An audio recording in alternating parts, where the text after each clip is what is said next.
Segera download Quran Tadabbur, dia meraih tafsir kebaikan. dalam genggaman Contoh, Anda. bulan Ramadan adalah bulan Al-Quran.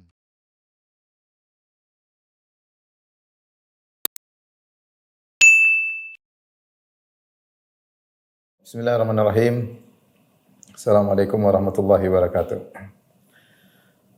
Alhamdulillahi ala ihsani wa syukru lahu ala taufiqihi wa amtinani wa asyhadu an la ilaha illallah wahdahu la syarika lahu ta'ziman li sya'ni wa asyhadu anna Muhammadan abduhu wa rasuluhu da'ila ridwani. Allahumma salli alaihi wa ala alihi wa ashabihi wa ikhwani. Para ikhwan dan akhwat, para jamaah Masjid Al-Ikhlas Duku Bima yang dirahmati oleh Allah Subhanahu wa taala. Kita melanjutkan bahasan kita pada bagian yang kedua. Pada bagian pertama telah kita selesaikan, yaitu tentang bagaimana sikap dai-dai pluralis terhadap Al-Quran dan juga bagaimana mereka berdalil dengan ayat-ayat untuk melegalkan pemahaman mereka bahwasanya semua agama benar, semua agama masuk surga. Nah, pada bagian kedua ini, silakan yang punya buku dibuka halaman 497.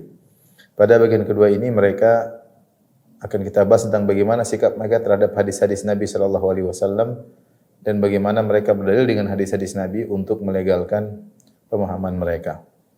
Sebelum kita menyebutkan pendalilan mereka dengan hadis-hadis Nabi, kita akan bahas terlebih dahulu bagaimana tentang sikap para dai pluralis tentang hadis-hadis Nabi sallallahu alaihi wasallam. Kita tahu bahwasanya sumber hukum Islam ada dua, yaitu Al-Quran dan Sunnah. Kemudian baru ada ijma', kemudian juga ada qiyas. Tetapi yang paling utama sumber hukum yang primer yaitu adalah Al-Quran dan Sunnah Nabi sallallahu alaihi wasallam. Dan Sunnah adalah pelengkap dari Al-Quran. Allah turunkan hadis-hadis Nabi, ya, yaitu Nabi sebagai penjelas, litubayyina lin-nasi ma nuzila ilaihim. Tugasnya adalah agar engkau memberi penjelasan kepada manusia tentang Al-Quran yang turun kepada mereka. Oleh karenanya banyak perincian-perincian hadis yang merupakan perincian dari ayat-ayat Al-Quran. Ayat Al-Quran datang secara global, kemudian hadis-hadis menjelaskan secara detail. Contoh seperti ya firman Allah Subhanahu wa taala, wa aqimus salat wa atuz zakat. Dirikan salat dan tunaikan zakat. Maka tidak ada perincian secara detail dalam Al-Quran bagaimana cara salat, ya rukun-rukunnya, kemudian wajib-wajibnya, sunnah-sunnahnya, jumlah-jumlah rakaatnya, detail waktunya dari mana sampai kapan, rawatibnya. Ini semua tidak ada dalam Al-Quran. Nah, datang hadis Nabi sallallahu alaihi wasallam menjelaskan secara detail. Sampai Nabi mengatakan, "Shallu kama ra'aitumuni usalli." Salatlah sebagaimana kalian melihat aku salat. Sehingga fungsi hadis adalah penjelas yang rinci tentang Al-Quranul Karim. Contoh seperti perintah untuk haji. Kata Allah Subhanahu wa taala, "Walillahi 'alan nasi hajjul baiti man istata'a ilaihi sabila." Wajib bagi manusia untuk berhaji bagi yang mampu. Adapun rukun-rukunnya secara detail, tata caranya secara detail, manasik haji secara detail tidak ada dalam Al-Quran. Al-Quran memang menyebutkan tentang ada Arafah, ada beberapa lokasi haji, tetapi secara detail tidak ada seperti dalam hadis-hadis Nabi sallallahu alaihi wasallam. Sehingga Nabi sallallahu alaihi wasallam praktekkan haji secara detail dan Nabi berkata, "Li ta'khudhu anni manasikakum la'allila alqakum ba'da amikum hadza." Ambillah tata cara manasik haji kalian dariku, bisa jadi aku tidak bisa berhaji lagi tahun depan. Oleh karenanya tidak mungkin Al-Quran bisa dipahami kecuali dengan hadis-hadis Nabi sallallahu alaihi wasallam. Dari sini para ulama menafsirkan firman Allah Subhanahu wa taala, "Inna nahnu nazzalna dzikra wa inna lahu lahafizun." Kami yang telah menurunkan Al-Quran, kami akan menjaganya. Kata para ulama, di antara bentuk penjagaan terhadap Al-Quran adalah penjagaan terhadap hadis-hadis Nabi.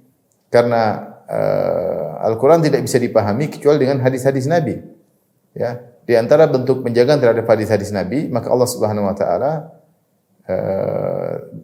Allah siapkan para ulama, ahli hadis, ahli jarh wa ta'dil yang bisa menilai hadis dengan detail, mengetahui mana hadis yang dhaif, mana yang sahih, mana hadis yang palsu dan mana hadis yang benar.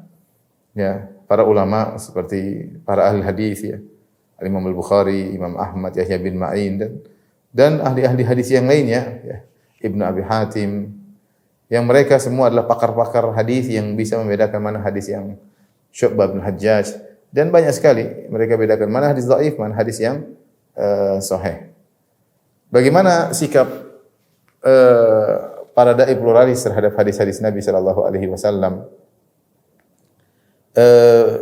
Pada dasarnya kaum pluralis mereka setiap hadis yang tidak sesuai dengan akidah mereka, sesuai dengan keyakinan mereka, maka mereka tolak dengan berbagai macam dalih. Sebaliknya kalau ada hadis yang mungkin hadisnya lemah, tetapi sesuai dengan bahkan hadis palsu mungkin tidak ada hadisnya, tidak ada sanadnya, tapi kalau sesuai dengan keinginan mereka, mereka berusaha berdalil dengan hadis tersebut. Tapi kalau hadisnya sahih, tetapi bertentangan dengan keinginan mereka, bertentangan dengan keyakinan mereka, maka mereka akan menolak tidak secara langsung, tapi dengan berbagai macam dalih dan alasan.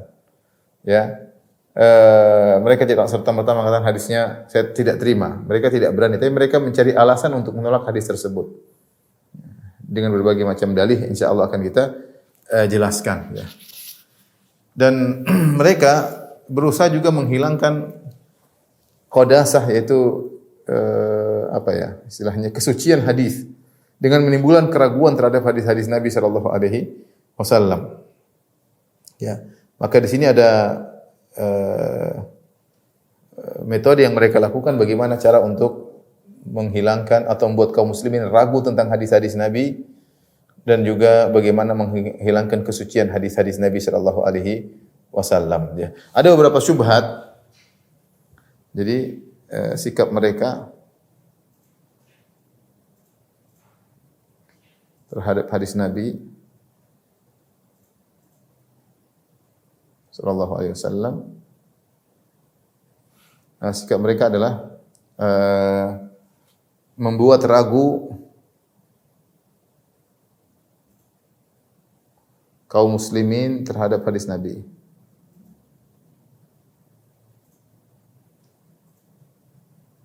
Hadis-hadis Nabi. Yang kedua adalah menghilangkan kesucian hadis-hadis Nabi, berusaha menghilangkan kesucian hadis-hadis Nabi.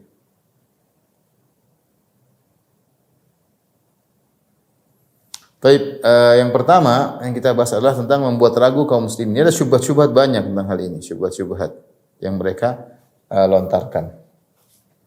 Syubhat pertama, kata mereka bahwasanya penulisan hadis belakangan. Hadis terlambat, yaitu belakangan. Sehingga belakangan, ketika belakangan sehingga autentikannya, validasinya diragukan. Keautentikannya diragukan. Nanti kita akan nukil perkataan Harun Nasyun tentang hal ini.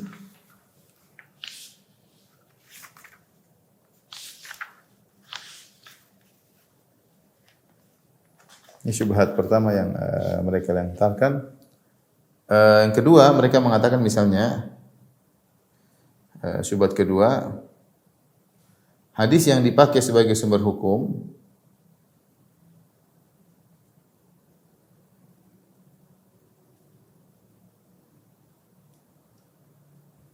harus yang mutawatir.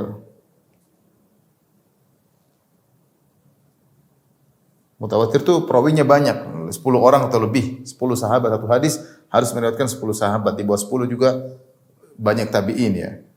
Kalaupun hadis yang riwayat 1 orang, 2 orang, 3 orang, 4 orang, 5 orang, maka tidak diterima karena dianggap hadis tersebut tidak kuat ya.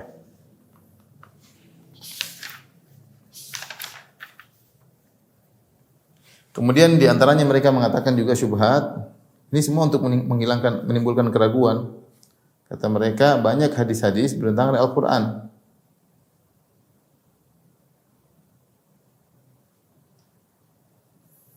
Bertentangan dengan kandungan Al-Quran. Menurut mereka tentunya. Sehingga mereka tolak.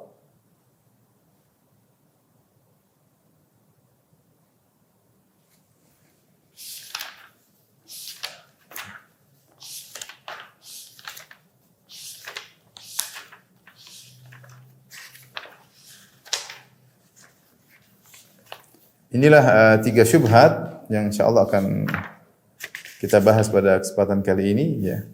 Yang tiga syubhat tersebut mereka lontarkan dalam rangka untuk menolak hadis-hadis Nabi sallallahu alaihi wasallam. Ya, mereka pada hakikatnya mereka adalah ingkar sunnah, para penolak hadis-hadis Nabi sallallahu alaihi wasallam. Tapi kita masuk pada hadis yang syubhat yang pertama. Syubhat pertama saya bacakan klaim dari Harun Nasution ya. Jadi Harun Nasution ini adalah seorang ya yang lahir pada tahun 1919 Masehi, sempat belajar dari Sumatera Utara tentunya, belajar di Universitas Al-Azhar Kairo. Namun akhirnya dia tidak puas dan dia melanjutkan belajarnya di Universitas Amerika ya. Kemudian dia melanjutkan studinya di Universitas McGill, Kanada, kemudian dapat gelar doktor di bidang usuluddin. Kemudian ketika dia pulang, dia banyak membantu atau mendukung pemikiran liberal dan pluralisme sekularisme. Kitab yang ditulis di antaranya Islam ditinjau dari berbagai aspeknya, 2 jilid. Buku tipis warna biru, saya warna biru. Islam ditinjau dari berbagai aspeknya. Di situlah dia mengatakan misalnya agama-agama Nasara, Hindu adalah agama bukan agama tauhid juga, monotheism. Dia bukan agama syirik ya, karena maksud daripada Trinitas adalah satu ya. Yang pertama saya dapati adalah pernyataan Harun Nasution, kemudian diikuti oleh Abdul Muhsin Ghazali yang berusaha menyerukan bahwasanya Trinitas maksudnya adalah tauhid juga. Tapi yang pertama kali mengklaim hal tersebut adalah Harun Nasution dalam kitabnya Islam ditinjau dari berbagai aspeknya. Taib, Harun Nasution berkata, ada buku judulnya 50 tokoh Islam liberal Indonesia, pengusung sekularisme, pluralisme, liberalisme. Judulnya 50 tokoh. Jadi sebenarnya tokoh pluralisme itu banyak, tapi ini 50 tokoh yang tokoh-tokoh besar yang mendukung liberalisme. Di antaranya Harun Nasution. Taib, Harun Nasution berkata, karena hadis tidak dihafal atau ditulis oleh sahabat, karena hadis tidak dihafal dan tidak ditulis oleh para sahabat, maka acap kali tidak dapat diketahui dengan pasti apakah suatu hadis betul-betul berasal dari Nabi. Ya, dia bikin ragu. Sahabat tidak hafal, sahabat tidak tulis. Nah, siapa yang bisa menjamin bahwasanya hadis berasal dari Nabi sallallahu alaihi wasallam? Ia juga berkata, karena hadis tidak dihafal dan tidak dicatat sejak semula, terlambat ditulis ya. Karena hadis tidak dihafal dan tidak dicatat sejak semula, tidaklah dapat diketahui dengan pasti mana hadis yang betul-betul berasal dari Nabi dan mana hadis yang dibuat-buat. Ya, sehingga dia menimbulkan keraguan. Nah, tidak bisa kita bedakan mana hadis asli, mana hadis palsu. Ini menurut dia. Ia juga berkata, alasan yang selalu dikemukakan ialah bahwa pencatatan dan penghafalan hadis dilarang Nabi. Nabi pernah melarang pencatatan hadis, melarang penghafalan hadis. Ini klaim dia ya, tentunya tidak benar, tapi dia sampaikan klaim dia. Karena dikhawatirkan bahwa dengan demikian akan terjadi tercampur antara Al-Quran sebagai sabda Tuhan dan hadis sebagai ucapan-ucapan Nabi. Kemudian beliau berkata, pembukuan baru terjadi di permulaan abad kedua Hijri, yaitu ketika Khalifah Umar bin Abdul Aziz meminta dari Abu Bakar, Muhammad bin Umar dan Muhammad bin Syihab Az-Zuhri mengumpulkan hadis Nabi yang dapat mereka peroleh. Ini klaim dari Harun Nasution yang dia mengatakan bahwasanya hadis Nabi tidak dihafal dulu, tidak dicatat oleh para sahabat, sehingga sulit dibedakan mana hadis yang valid dari Nabi dan mana hadis palsu. Terlebih lagi kata dia bahwasanya pencatatan hadis terlambat yaitu pada abad kedua Hijriyah. Sementara Nabi sallallahu alaihi wasallam wafat pada tahun 11 Hijriyah. Jadi ada kekosongan sekitar 100 tahun. Ini sudah cukup untuk membuat orang ragu tentang hadis-hadis Nabi sallallahu alaihi wasallam. Namun benarkah klaim dari Harun Nasution tersebut? Maka kita bantahnya banyak ya. Baik, kita bantah syubhat yang pertama.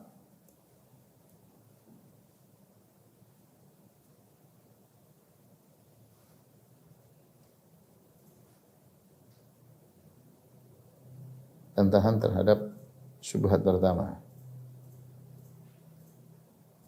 Tapi di antara bantahan tersebut, ya, bahwasanya, ya, Penulisan hadis sudah ada sejak zaman Nabi. Hadis sudah ada sejak zaman Nabi.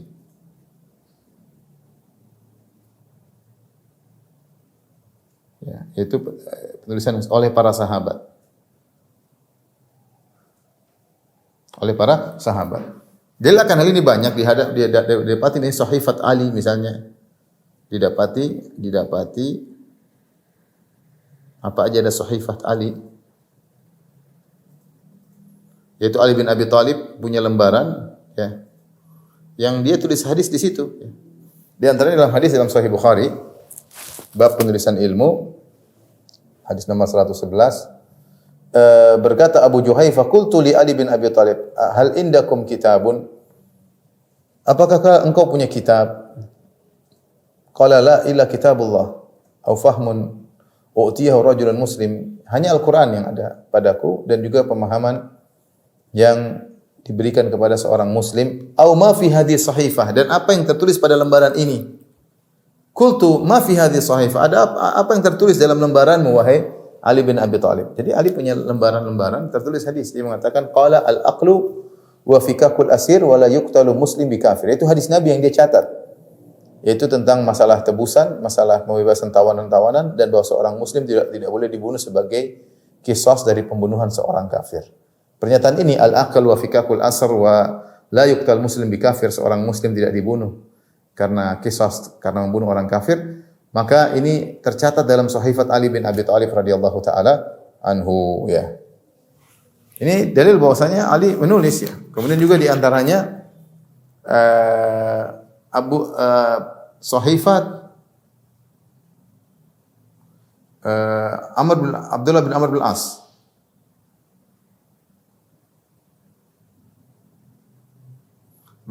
Kata Abu Hurairah radhiyallahu anhu, "Ma min ashabin Nabi sallallahu alaihi wasallam ahadun aktsara haditsan anhu minni." Tidak ada seorang sahabat pun yang paling banyak hadisnya daripada aku. Illa makana min Abdullah bin Amr, kecuali Abdullah bin Amr bin As. Dia hadisnya lebih banyak daripada aku. Dia banyak hadisnya. Kenapa? Fa innahu kana yaktub wa la aktub. Abu Hurairah mengandalkan hafalannya. Rasulullah pernah mendoakan dia sehingga dia hafal tidak lupa-lupa. Tapi Abdullah bin Amr bin As dia nyatat hadis-hadis Nabi sallallahu alaihi wasallam. Berarti dia nulis ya. Ya. Dia nulis ya. Jadi ada Sahifat Ali bin Abi Thalib, Sahifat Abdullah bin As, kemudian ada kitab Sa'ad bin Ubadah Al-Ansari, Sahifat Jabir bin Abdullah bin Amr bin Haram Al-Ansari, Sahifat Rafi' bin Khadij Al-Ansari. Jadi ada beberapa sahifat-sahifat yang didapati dari para sahabat, itu catatan para sahabat. Jadi Ali bin Abi Thalib, Abdullah bin Amr bin As, kemudian Sa'ad bin Ubadah, ada juga Sa'ad bin Ubadah.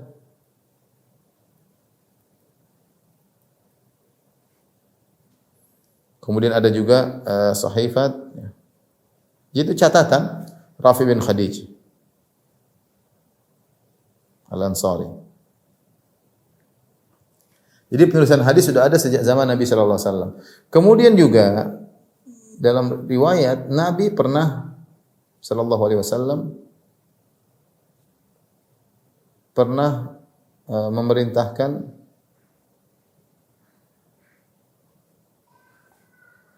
untuk menuliskan hadis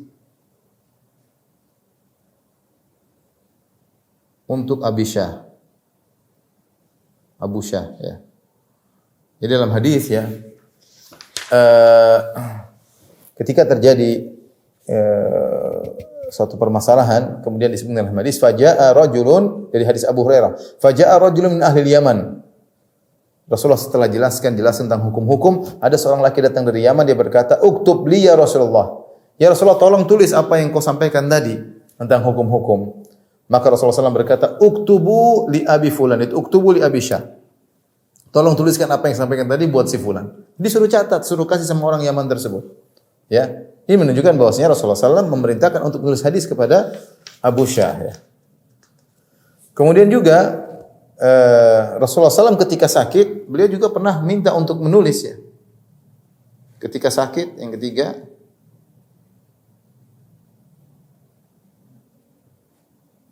Nabi SAW pernah minta untuk dituliskan. Yang kata Ibn Abbas radhiyallahu ta'ala anhuma, "Lamma ishtadda bin Nabi sallallahu alaihi wasallam waja'uhu," tatkala penyakit Nabi semakin keras, beliau berkata, "Ituni bi kitabin aktub lakum kitaban la tadhillu ba'dahu." Datangkanlah kepadaku suatu lembaran atau tulisan, aku ingin menulis suatu pesan yang kalian tidak akan sesat setelahnya. Rasulullah meskipun tidak jadi menulis, tapi Rasulullah SAW hal yang biasa. Rasulullah SAW suruh menulis hadis, Rasulullah SAW menulis pesan. Ya. Kemudian perintah Nabi SAW juga, perintah-perintah Nabi kepada sallallahu alaihi wasallam, kepada umalnya, kepada wakil-wakilnya, wakil-wakil beliau untuk urusan zakat. Ini banyak ya. Seperti kitab As-Sadaqah wal Faraid, Ad-Diyat, At-Tahara dan As-Salat yang Nabi SAW utus bersama petugasnya itu Amr bin Hazm Al-Ansari ke Yaman. Rasulullah tulis banyak, Rasulullah suruh dia bawa. Jadi tulisan. Demikian juga ada kitab zakat dan sedekah, aturan zakat atau sedekah yang Rasulullah SAW tulis kepada para petugasnya ya, pada pegawai-pegawainya. Namun beliau belum sempat mengeluarkannya hingga beliau wafat. Setelah itu Abu Bakar dan Umar yang kemudian mengirimkan kepada petugas-petugas zakat. Yang tulis siapa? Atas perintah Nabi sallallahu alaihi wasallam. Kemudian juga sahifah yang Rasulullah SAW perintahkan tulis pada tahun pertama Hijriyah dalam menjelaskan hak kaum Muhajirin, kaum Ansar. Jadi Rasulullah SAW tulis, ada tulisan. Kemudian Rasulullah SAW juga pernah menulis kepada Juhainah. Ya. Rasulullah SAW juga pernah menulis kepada Bani Zuhair. Ya, ya banyak dalil-dalil yang menunjukkan Rasulullah SAW menulis. Kemudian juga diantaranya yang masyhur yaitu surat-surat Nabi sallallahu alaihi wasallam kepada para raja.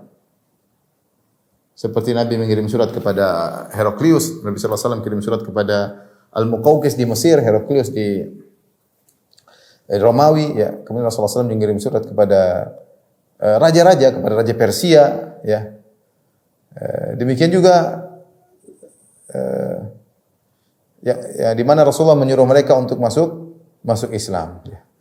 Dari sini ya bahwasanya riwayat-riwayat tentang bahwasanya penulisan hadis sudah ada sejak zaman Nabi sallallahu alaihi wasallam mutawatir. Sahabat nulis, Nabi perintahkan nulis, Nabi mau tulis, Nabi tulis tentang perintah sedekah, surat-surat Nabi kepada para raja. Yang ini semua menunjukkan bahwasanya tidak benar klaim daripada Harun Nasution bahwasanya penulisan hadis terlambat sampai abad kedua, 100 tahun setelah Rasulullah meninggal baru ada penulisan hadis. Itu tidak benar. Tidak benar. Memang ada syubhat yang mereka selalu jadikan patokan juga dalam Sahih Muslim. Rasulullah SAW pernah berkata, memang dalam Sahih Muslim, ini sudah.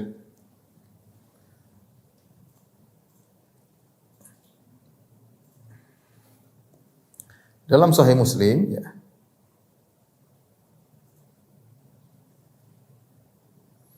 Nabi dari hadis Abu Sa'id Al-Khudri. Hadis Abu Sa'id Al-Khudri. Nabi pernah berkata, sallallahu alaihi wasallam pernah bersabda, "La taktubu anni syai'an ghairul Qur'an." La taktubu anni syai'an ghairul Qur'an. Kata Nabi, jangan tulis dariku selain Al-Qur'an.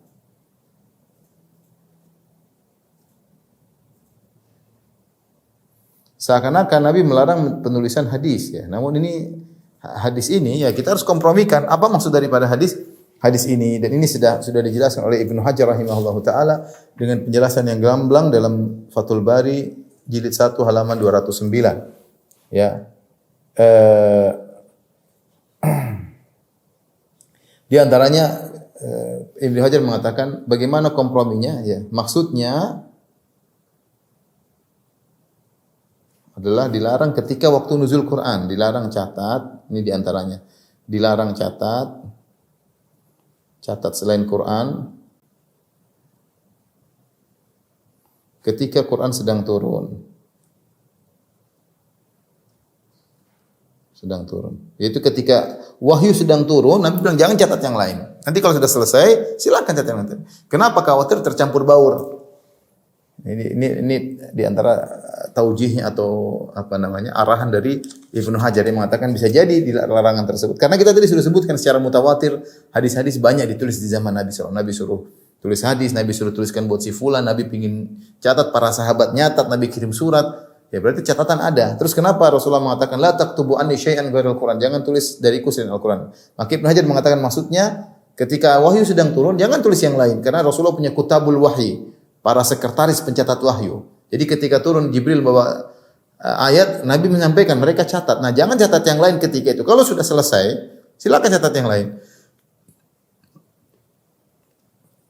Kemudian bisa jadi maksudnya adalah mencatat Al-Quran dengan yang lain dalam satu lembaran yang sama.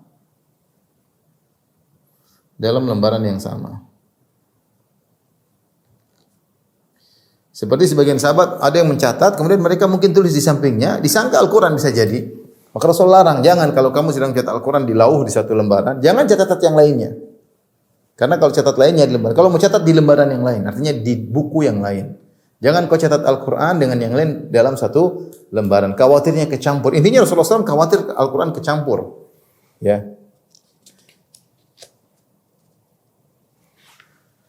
Kalau tidak kecampur maka tidak jadi masalah. Ada yang mengatakan bahwasanya larangan ini mansukh, pendapat ketiga. Ini hanya di awal. Kemudian mansuh. Mansuhnya karena terlalu banyak dalil yang menunjukkan bahwasanya para sahabat mencatat hadis-hadis Nabi Shallallahu Alaihi Wasallam. Ya. Bahkan ada yang mengatakan hadis ini hadis yang mauquf. Ya.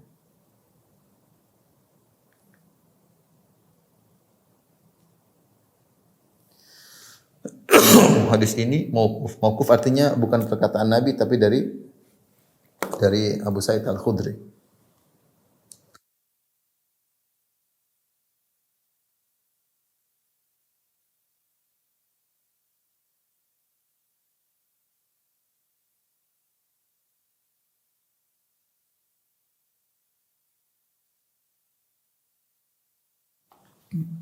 Baik, jadi ikhwan dan akhwat yang rahmatillah subhanahu wa ta'ala, ini penjelasan kita bahwasanya tidak benar bahwasanya penulisan hadis yang baru ditulis pada abad kedua. Rupanya terjadi khalt, yaitu kerancuan pada Harun Nasution. Yang benar bahwasanya yang terjadi pada abad kedua bukanlah pencatatan hadis tapi kodifikasi. Kodifikasi di mana Umar bin Abdul Aziz rahimahullahu taala, seorang tabi'in yang mulia, meminta kepada para ulama untuk mengumpulkan lembaran-lembaran hadis untuk dikumpulkan, dikodifikasi, jadi pembukuan. Adapun pencatatan hadis sudah ada sejak zaman Nabi sallallahu alaihi wasallam. Maka Rasulullah Umar bin Aziz memerintahkan sebagian ulama seperti Abu Bakar bin Hazm, Muhammad bin Syihab Az-Zuhri yaitu untuk mengumpulkan hadis-hadis yang terpencar-pencar, yang sahifahnya lembar-lembar terpencar-pencar untuk dikumpulkan. Lah kodifikasi hadis itu benar baru dimulai dari abad kedua. Adapun pencatatannya sudah sejak zaman Nabi Shallallahu Alaihi Wasallam. Ya, itu bantahannya. Ya. Jadi yang benar, jadi pencatatan hadis sejak zaman Nabi. Akan tetapi pembukuan hadis dimulai pada abad kedua.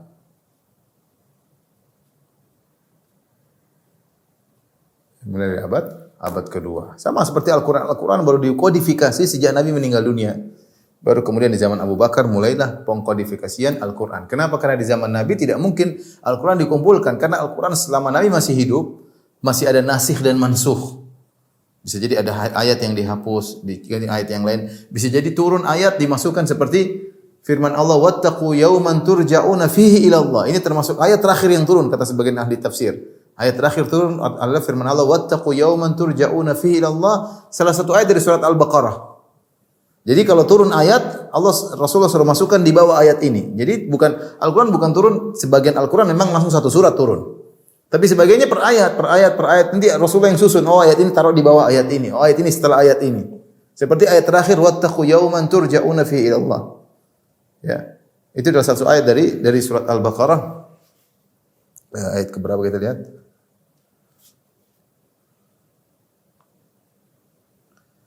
Ayat 281 ya. Ayat 281 itu ayat terakhir. Sebagian berpendapat ayat terakhir adalah al-yauma akmaltu lakum dinakum. Dalam surat Al-Maidah ayat 3 atau ayat 2. Ayat terakhir bukan Al-Maidah, ayat terakhir yang terakhir turun ada yang mengatakan ini. Jadi tidak mungkin di zaman Nabi terjadi kodifikasi Al-Qur'an. Karena ayat-ayat belum selesai, bisa jadi masih turun lagi, dan masih ada nasih dan mansukh, sehingga pengkodifikasian Al-Quran baru terjadi setelah wafatnya Nabi sallallahu alaihi wasallam. Nah, pengkodifikasian hadis belakangan, pencatatnya sudah ada sejak awal, tapi baru dikumpul menjadi buku pada abad kedua Hijriah. Ya.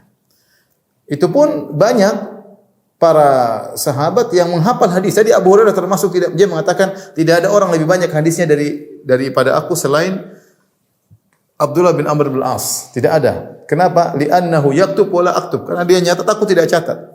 Para sahabat hafalannya kuat. Abu Hurairah didoakan oleh Nabi sallallahu alaihi wasallam, hafalannya kuat. Abdullah bin Amr bin As mencatat. Jadi hadis-hadis bukan cuma yang dicatat saja, tapi ada juga yang dihafalkan, dan itu dihafalkan secara syafahi, yaitu dinukil secara dari sahabat ke tabi'in ya. Baru kemudian mungkin catatannya belakangan. Tapi sahabat sendiri sudah pada mencatat sebagaimana kita jelaskan tadi. Tapi ini syubhat pertama. Kita lanjutkan syubhat kedua.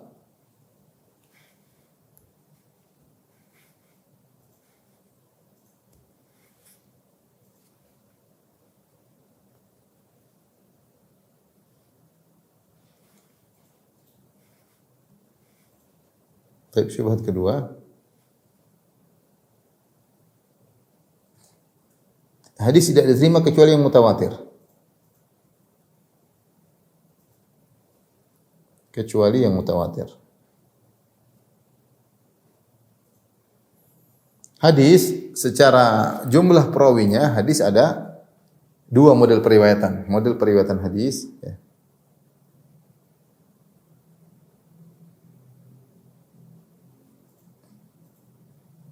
Ada yang mutawatir, ada yang ahad. Ahad ya, al-ahad. Mutawatir ini apa? Al-mutawatir. Al-mutawatir ini sahabat yang meriwayatkan lebih dari 10.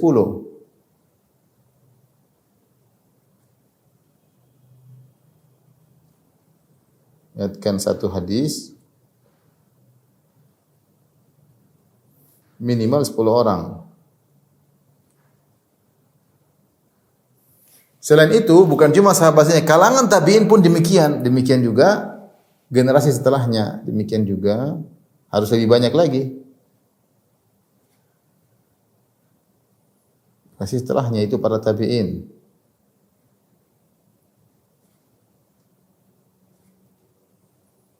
Jadi kalau sahabat 10 orang, tabi'in mungkin menjadi 100. Terus di bawah tabi'in juga banyak. Itu namanya hadis mutawatir.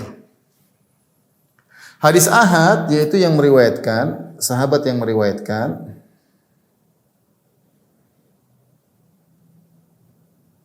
kurang dari 10 orang.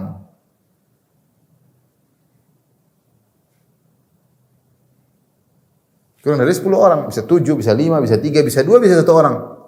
Bisa 1 orang. Nah, mereka mengatakan yang kita terima cuma yang ini aja, ini yang diterima, kata mereka, ini yang diterima, ini tidak. Karena namanya ahad, kalau yang riwayatkan 1 orang, 2 orang masih ada kemungkinan salah, masih kemungkinan ada, ya mereka mengatakan demikian ya. Mereka mengatakan demikian ya. Tentu ini adalah pendapat yang tidak benar ya, bahwasanya para ulama ya sepakat bahwasanya hadis ahad diterima ya. Harun Nasution berkata, yang disepakati semua golongan umat Islam untuk dapat dipakai sebagai sumber hukum adalah hadis mutawatir. Hadis masyhur yang meriwayatkan 3 orang, dan ahad yang meriwayatkan 2 orang, 1 orang, aziz 2 orang, 1 orang. Ada yang mau menerimanya dan ada pula yang tidak mau menerimanya. Golongan Mu'tazilah umpamanya. Jadi kata dia, kalau ini semua orang terima, adapun ini hadis ahad, ada khilaf. Kata dia khilaf. Ini khilaf. Mu'tazilah tidak menerima. Cuma ternyata Mu'tazilah tidak menerima. Tapi yang lain terima. Syiah menerima hadis ahad. Qadariyah menerima hadis ahad. Ya. Khawarij juga menerima hadis ahad. Firqah menerima hadis ahad. Yang nolak cuma Mu'tazilah menggunakan logikanya. Menolak hadis-hadis ahad. Dan Bantahannya sudah sangat banyak ya. Rasulullah SAW dulu kirim sahabat satu orang seperti Rasulullah mengirim Mu'adz bin Jabal ke negeri Yaman. Lamma ba'atha Mu'adzan ilal Yaman. Tatkala Nabi mengutus Mu'adz, Nabi tidak ngirim 10 orang untuk dakwah di Yaman, Nabi kirim satu orang. Kadang Nabi ngirim juga Abu Musa al-Asy'ari. Itu pun beda tempat. Mu'adz ke satu daerah di Yaman, Abu Musa al-Asy'ari ke negeri Yaman yang lain. Tapi kalau yang diterima hanya hadis mutawatir harusnya 10 orang yang Rasulullah kirim, tidak boleh satu orang. Ini intinya tidak benar. Kita tidak usah bicara tentang sahabat Nabi ya. Kita bilang kalau sekarang misalnya ada Imam Syafi'i misalnya hidup kemudian datang kepada kita menyampaikan, saya telah melihat sesuatu. Kita percaya enggak? Imam Syafi'i loh. Enggak usah Imam Syafi'i, ustaz kita lah yang kita tahu dia tidak pernah bohong. Datang kepada saya dia bilang, Firanda saya tadi lihat ini tadi sore. Saya benar enggak? Saya benarkan. Saya enggak mungkin bilang, kamu cuma satu orang, mungkin kamu salah keliru, mungkin kamu salah lihat. Ya saya tahu ya bahwasanya orang ini orang yang jujur, tidak pernah apa namanya, tidak pernah salah ya.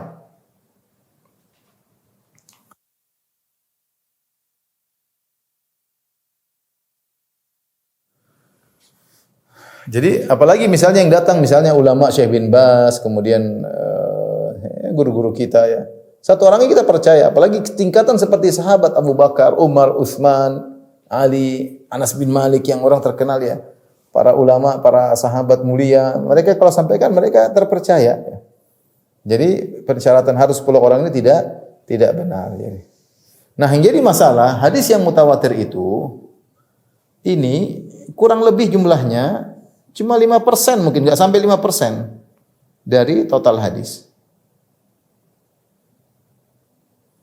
Nah, kalau kita hanya menerima hadis mutawatir sama saja kita buang hadis. 90% ini kita buang. Berarti Islam sudah selesai. Gimana? Hadis-hadis tentang perincian salat, perincian zakat belum tentu mutawatir. Perincian salat, perincian zakat belum tentu mutawatir. Terus gimana? Ada mungkin beberapa sahabat yang riwayatkan. Yang lain tidak meriwayatkan merasa cukup, sudah ada sahabat riwayatkan. Karena tidak semua sahabat bicara, tidak semua sahabat kemudian menyampaikan ya. Sebagian menyampaikan, sebagian sudah mencukupkan yang lain ya. Nah, kalau disyaratkan harus mutawatir hanya 5% hadis yang diterima. Sama saja dengan menolak hadis-hadis Nabi, sama saja dengan membuang Islam ya. Dan anehnya Harun Nasution berdalil dengan pendapat Mu'tazilah. Anda tahu Mu'tazilah ini sesat. Bagaimana sesat? Kalau semua kelompok sesat mau diterima, ya repot ya. Sudah tahu Mu'tazilah sesat ya. Oleh karenanya para ulama telah menyampaikan ijma bahwasanya hadis ahad diterima ya. Seperti Ibnu Abdul Bar ya. Ibnu Abdul Bar ya, dia mengatakan wa ajma ahlul ilm min ahli al-fiqh wal athar fi jamil amsar mimma fima alimtu ala qabuli khabaril wahid al-adl wa ijabil amal bihi. Para ulama telah sepakat dari ahli fikih, ahli hadis, dari seluruh kota. Sebagaimana aku ketahui semuanya sepakat untuk menerima hadis ahad selama diriwayatkan oleh seorang yang fiqh. Makanya dalam hadis ada apa namanya penelitian terhadap para perawi. Al-Khatib Al-Baghdadi juga menyampaikan ya. Wa 'alal amali bi khabaril wahid kana kaffatut tabi'in wa man ba'dahum min al-fuqaha al-khalifin fi sair al-amsar al-muslimin ila waqtina hadha.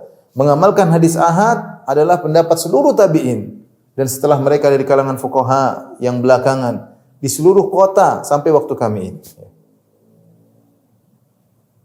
Tidak ada ya walam yablugna an ahadin minhum inkarun lidzalika wala i'tirada alaihi, dan tidak sampai kepada kami ada kabar seorang pun yang menolak hadis ahad, enggak ada. Dan tidak ada yang protes. Ibnu Hazm berkata, fa sahha bi hadza ijma'ul ummah kulliha ala qabli khabaril wahid thiqah an Nabi sallallahu alaihi wasallam. Maka dengan demikian seluruh khabar wahid, khabar ahad disepakati oleh kaum muslimin untuk menerima khabar hadis ahad seorang yang thiqah dari Nabi sallallahu alaihi wasallam ya.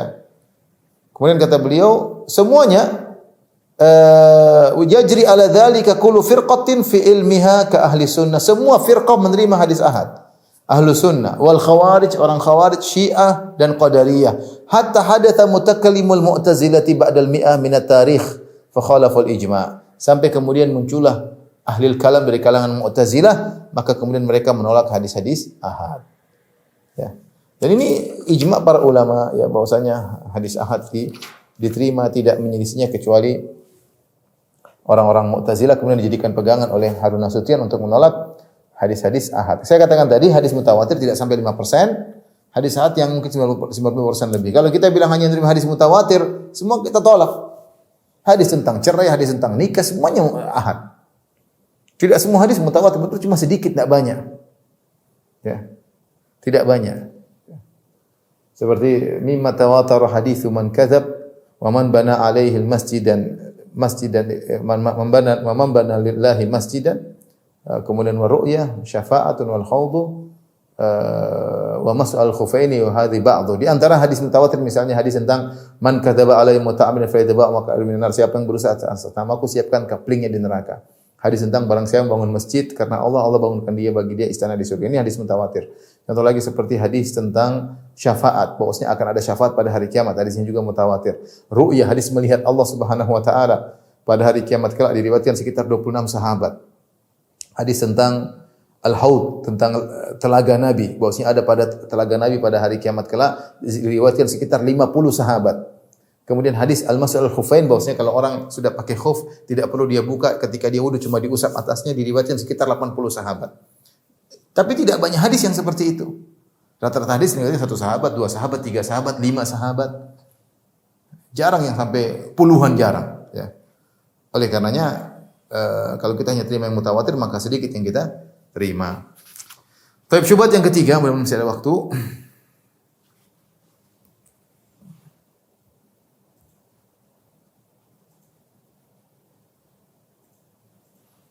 Syubhat ketiga, ya. Kata mereka ada hadis-hadis, kata orang-orang pluralis ini, ada hadis-hadis yang bertentangan dengan Al-Quran. Mereka contohkan 2 hadis, ya. Pertama hadis, man baddala dinahu faqtuluh. Man baddala dinahu faqtuluh. Siapa yang murtad maka dibunuh.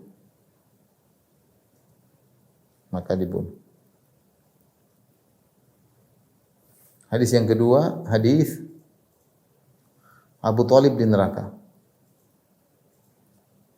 Di neraka. Kata mereka ini masuk akal.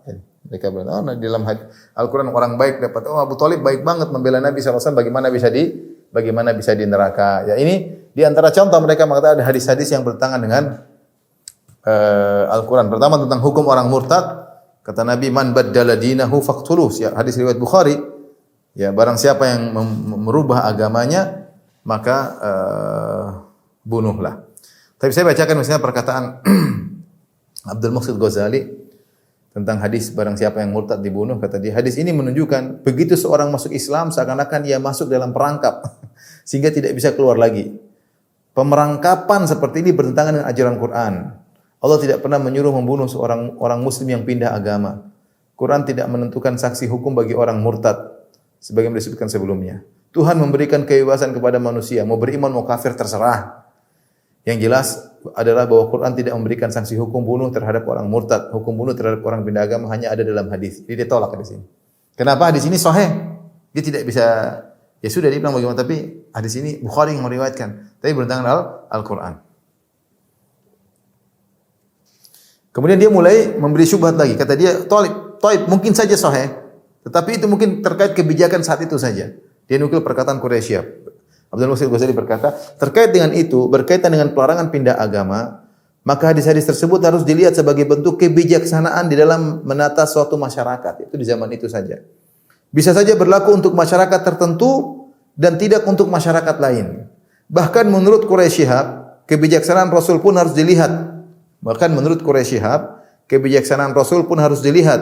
Apakah ia dalam posisi sebagai Rasul atau sebagai pemberi fatwa atau sebagai hakim yang menetapkan keputusan atau sebagai pemimpin suatu masyarakat yang halauan kebijaksanaannya bisa berbeda dikarenakan perbedaan kondisi suatu masyarakat dengan masyarakat yang lain. Dengan pernyataan itu Quraisy Shihab ingin menegaskan bahwa pelarangan pindah agama tersebut bersifat kontekstual sehingga tak bisa dijadikan sebagai patokan umum yang berlaku di semua situasi dan kondisi. Kemudian Abdul Muhsin Ghazali juga berkata, Tambahan pula, hadis yang memerintahkan membunuh orang pindah agama tersebut bukan hadis mutawatir, melainkan hadis ahad. Ini udah carut marut sudah. Ini hadis mutawatir, ini bukan hadis mutawatir, hadis ahad, bertentangan Al-Qur'an. Lagi pernyataan Pak Quraisy Shihab bahwasanya Nabi mungkin bukan sebagai nabi, bisa jadi sebagai pemberi fatwa, bisa jadi sebagai kepala ini, bisa jadi kondisi tertentu, tidak bisa diterapkan secara umum. Ya. Bahkan dia berusaha mendhaifkan hadis ini, dia mengatakan perawi tersebut ada perawinya Ikrimah Maula Ibnu Abbas dan dia adalah perawi pendusta. Ya, ini kata Abdul Mu'min Zuhairi dan dia bukan ahli hadis. Dia mengatakan demikian. Baik.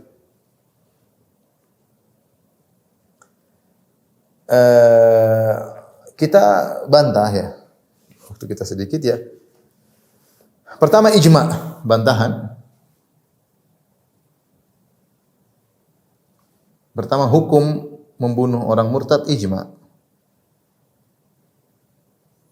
Membunuh orang murtad kalau tidak bertobat ya. Dalam hukum Islam, jika tidak bertobat adalah ijma. Ijma itu sepakatan, tidak ada khilaf dalam hal ini. Imam Syafi'i menyampaikan ya. Falam yakhtalifil muslimun annahu la yahillu an yufada bi murtadin ba'da imanihi wa la yumannu alaihi. Para kaum muslimin telah tidak ada khilaf bahwasanya orang yang murtad tidak perlu ditebus dan tidak boleh dibebaskan. Ya, wala tu'khadhu minhu fidyah dan tidak boleh diterima fidyahnya. Wala yutraku bihalin hatta yuslim au yuqtal. Tidak boleh dibiarkan kecuali dia kembali lagi masuk Islam, bertobat atau dibunuh. Tidak ada khilaf kata Imam Syafi'i. Imam Syafi'i mazhab Syafi'i tentunya. Ibnu Qudamah Al-Hambali ya berkata wa qala Nabi sallallahu alaihi wasallam bersabda man baddala dinahu faqtuluh. Siapa yang merubah agamanya maka bunuhlah. Wa ajma' ahlul ilmi ala wujubi qatil murtad dan para ulama telah sepakat bahwasanya orang yang murtad harus dibunuh. Al-Mawardi dari ulama Syafi'iyah ya. Beliau berkata, "Fa idza thabata hadru riddah bi kitabillah ta'ala fa hiya mujibatun lil qatl bi sunnati Rasulullah sallam."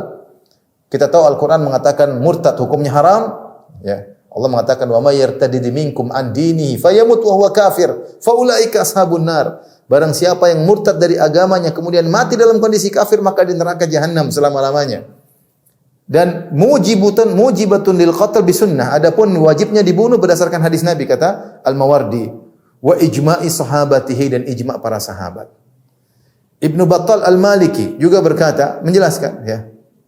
Fa khassa hadha bil ijma', masalah membunuh murtad ijma'. Ibnu Daqiq al-Aid yang tadinya mazhab Maliki berubah ke mazhab Syafi'i juga mengatakan ijma'. Ibnu Rushd al-Maliki mengatakan ijma'. Semua mengatakan ijma'. Badruddin al-Aini al-Hanafi 4 mazhab semuanya mengatakan ijma'. Wa qad ajmal ulama ala qatli rajul murtad idza lam yarji ila al-Islam. Para ulama telah sepakat bahwa orang murtad dibunuh jika tidak kembali kepada Islam wa asrar al-kufur, tetap saja kufur dibunuh. Mansur al-Buhuti al-Hambali. Jadi semua ulama dari 4 mazhab mengatakan ijma'. Asy-Syaukani yang mazhabnya agak tidak terikat pada mazhab tertentu juga mengatakan ijma'. As-Sun'ani yang juga tidak terikat pada mazhab tertentu, ulama Yaman ya mengatakan yajibu qatlul murtad, wajib untuk dibunuh orang murtad wa huwa ijma', dan ini ijma'. Jadi banyak sekali ya. Dalilnya hadis Nabi sallallahu alaihi wasallam. Sebagian ulama berdalil dengan ayat Al-Qur'an ya dari surat At-Taubah ayat 74 ya. Kata Allah wa kafaru ba'da islamihim, dan mereka kafir setelah Islam yaitu murtad. Di akhir ayat kata Allah Subhanahu wa taala wa iyyatawallaw yu'adzibuhumullahu 'adzaban aliman fid dunya wal akhirah. Kalau mereka terus berpaling setelah Islam kemudian kafir, mereka berpaling, maka Allah akan mengadab mereka di dunia dan di akhirat. Sebagian ahli tafsir mengatakan Allah akan mengadab mereka di dunia, maksudnya adalah dengan dibunuh, yaitu orang murtad akan dibunuh. Ini perkataan Tabari, kemudian Al-Wahidi, para ahli tafsir Ibnu Jauzi, Ar-Razi, Al-Baydhawi, Ibnu Katsir, Ibnu Taimiyah rahimahullah taala, Syaukani, mereka berdalil dengan ayat ini. Jadi tentang dalil-dalil selain ijma, kemudian dalil juga ada. Dalil-dalil yang lain. Di antaranya tadi Al-Qur'an, At-Taubah 73. Nanti bisa dilihat ya ikhwan, ya kalau mau lihat nanti At-Taubah 74 ya. Kemudian hadis-hadis yang lain banyak. Selain ayat juga hadis-hadis yang lain seperti kata Nabi sallallahu alaihi wasallam, la yahillu damru'in muslim illa bi ihdath thalath. Tidak halal darah seorang kecuali dengan 3 perkara. Ats-tsayyibuz zani, seorang lelaki atau wanita yang sudah menikah sah kemudian berzina, maka dirajam, dibunuh. Kemudian an-nafsu bin nafsi, seorang yang bunuh orang dia dikisos, dia juga dibunuh. Yang ketiga, at-tariku li dinihi al-mufariqul jamaah, yang meninggalkan agama yang murtad dibunuh. 3 orang yang kata Nabi dibunuh. Hadis yang lain bukan hadis yang dari hadis yang lain ya. Jadi hadis seperti ini banyak. Di antaranya tadi 3 yang halal darahnya, yang sudah menikah berzina dirajam, yang membunuh orang dikisos dibunuh juga, kemudian yang merubah agamanya. Ini hadis riwayat Bukhari dan Muslim, hadis riwayat Bukhari dan Muslim.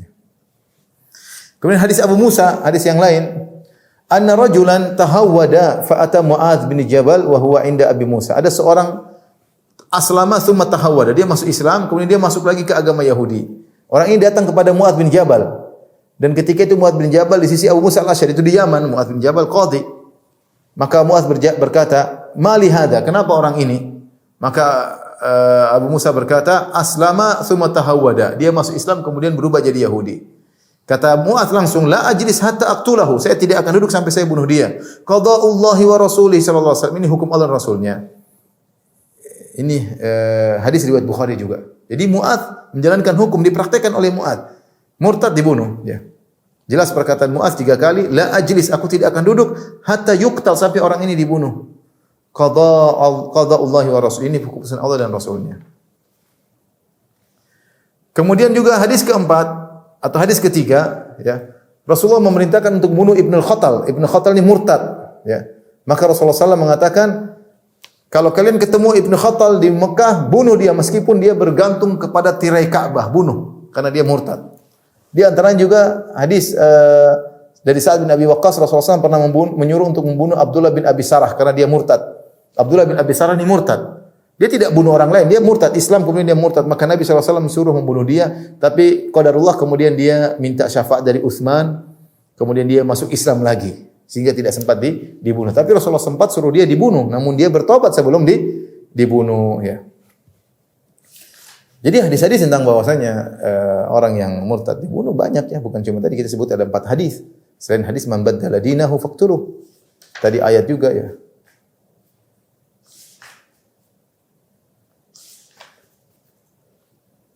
Tapi waktu kita mungkin sempit, kita lanjutkan saja. Berikutnya tentang hadis Abu Thalib, sederhana. Menurut mereka bahwasanya hadis Abu Thalib masuk neraka adalah tidak logis karena Abu Thalib banyak berjasa bagi Islam. Yang anehnya Abdul Muhsin Ghazali berdalil dengan pentafsir seorang ahli tafsir dari kalangan Syiah yang bernama At-Tabatabai. Tabatabai, ya. Menurut Tabatabai, menurut orang Syiah, Abu Thalib sungguhnya sudah masuk Islam. Hanya dia tidak mau menampakkan keislamannya untuk mengaktifkan perlindungan kepada Muhammad sallallahu alaihi wasallam. At-Tabatabai menjelaskan bahwasanya dalil naqli sahih yang menjelaskan tentang Islamnya Abu Thalib yang dibuktikan dengan ucapan Abu Thalib yang mengesahkan Tuhan dan membenarkan kenabian Muhammad. Kalau kita baca perkataan Tabatabai langsung, dia mengatakan, "Wa qad ittafaqat riwayat an a'immati alil bait." Kata dia telah sepakat riwayat Ahlul Bait alaihi salam annahu kana musliman, bahwasanya Abu Thalib muslim, ya. Jadi ini tidak benar, tidak ada juga dia kemudian hanya mengatakan demikian, dia tidak menyebutkan riwayat-riwayat. Yang benar bahwasanya Abu Thalib di neraka jahanam, dan ini tidak sesuai dengan akidah kaum pluralis, karena kaum pluralis mengatakan orang baik pasti masuk surga. Mau ateis kalau baik masuk surga, Yahudi baik masuk surga, Nasrani baik masuk surga, Buddha baik masuk surga, Hindu baik masuk surga, Konghucu baik, PKI baik, semuanya masuk surga, enggak ada masalah. Ateis baik masuk surga. Bagi mereka akhlak yang utama. Dalam Islam tidak, orang baik tapi musyrik percuma. Dan yang bernasib seperti Abu Thalib bukan cuma Abu Thalib saja. Dan ayat turun tentang Abu Thalib, innaka la tahdi man ahbabta. Kau tidak bisa beri petunjuk kepada orang yang kau cintai wahai Nabi sallallahu alaihi wasallam. Ya. Nabi juga Allah mengatakan, menurunkan juga, maka lil nabi walladzina amanu astaghfirul musyrikin walau kanu uli qurba. Tidak pantas bagi nabi dan orang beriman untuk mohon ampun bagi kaum musyrikin meskipun mereka adalah karib kerabat. Kalau mati dalam kondisi musyrik percuma.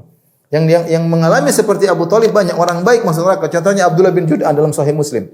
Abdullah bin Jud'an ketika masih musyrik dia baik, suka menjamu tamu, suka bersilaturahmi. Aisyah sempat bertanya, Rasulullah, Abdullah bin Jud'an, bagaimana Abdullah bin Jud'an? Karena yasilur rahim, dulu menjamu silaturahmi.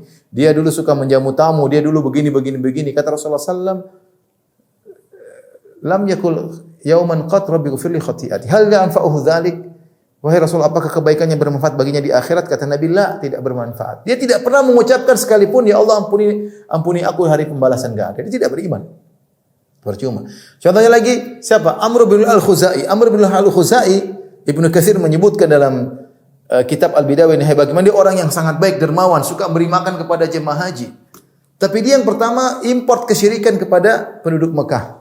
Rasulullah SAW berkata, "Ra'aitu Amr bin al-Khuzai yajurru qasbahu finnar." Aku melihat dia menggeret ususnya di neraka jahanam. Masuk neraka padahal orang sangat baik. Kemudian Hatim At-Ta'i, bapaknya Adi bin Hatim. Hatim At-Ta'i, seorang yang sangat dermawan. Seorang yang sangat dermawan, disebutkan dia sangat dermawan sampai kalau orang sudah sebutkan tentang kedermawanan yang disebut Hatim At-Ta'i. Maka anaknya pernah bertanya, "Ya Rasulullah, ayahku bagaimana ya Rasulullah?" Ayahku dulu suka begini, baik begini, kata Rasulullah SAW. "Kana abuka arada amran fa asabahu." Ayahmu dulu ingin ketenaran, ingin popularitas, ini dia dapat, tapi di akhirat tidak ada manfaatnya. Jadi Islam percuma seorang baik sekali, dermawan sekali, tapi kalau tidak beriman kepada Allah percuma ya. Oleh perkara yang menyedihkan, kita lihat sebagian ulama di Mesir ya, saya tidak pernah sebutkan contohnya namanya, tapi sebagian ulama Mesir ketika ada Baba Vatikan meninggal atau Paulus meninggal, kemudian ada seorang ulama Mesir berdoa, rahimallahu Baba, semoga Allah merahmati Paus Vatikan karena keikhlasannya dalam berdakwah. Ini bagaimana? Keikhlasan berdakwah mengajak kesyirikan, kemudian dikatakan rahmat Allah kepada. Kemarin juga ada seorang tokoh wanita yang dia mengingkari jilbab, dia mengingkari Tuhan. Kalau nggak salah namanya Nawal Sa'dawi ya, sempat heboh di Mesir ya. Dia meninggal padahal dia mengingkari jilbab, dia mengingkari Tuhan, terjerumus dalam ateis. Kemudian ada sebagian ulama Mesir kemudian, ya semoga Allah mengampuni. Ini nggak boleh dalam Islam, nggak boleh. Meskipun dia sebaik apapun, Abu Thalib sebaik apapun, kalau meninggal dalam kondisi musyrik percuma. Dan ini mereka tolak hadis ini karena tidak sesuai dengan akidah mereka. Karena akidah mereka agama manapun masuk surga, apalagi orang baik seperti Abu Thalib kok bisa masuk neraka, sehingga mereka tolak dengan dalil akal doang. Wallahu ta'ala alam bisawab, demikian saja apa yang saya sampaikan, kurang saya mohon maaf. Wabillahi taufiq wal hidayah. Assalamualaikum warahmatullahi wabarakatuh.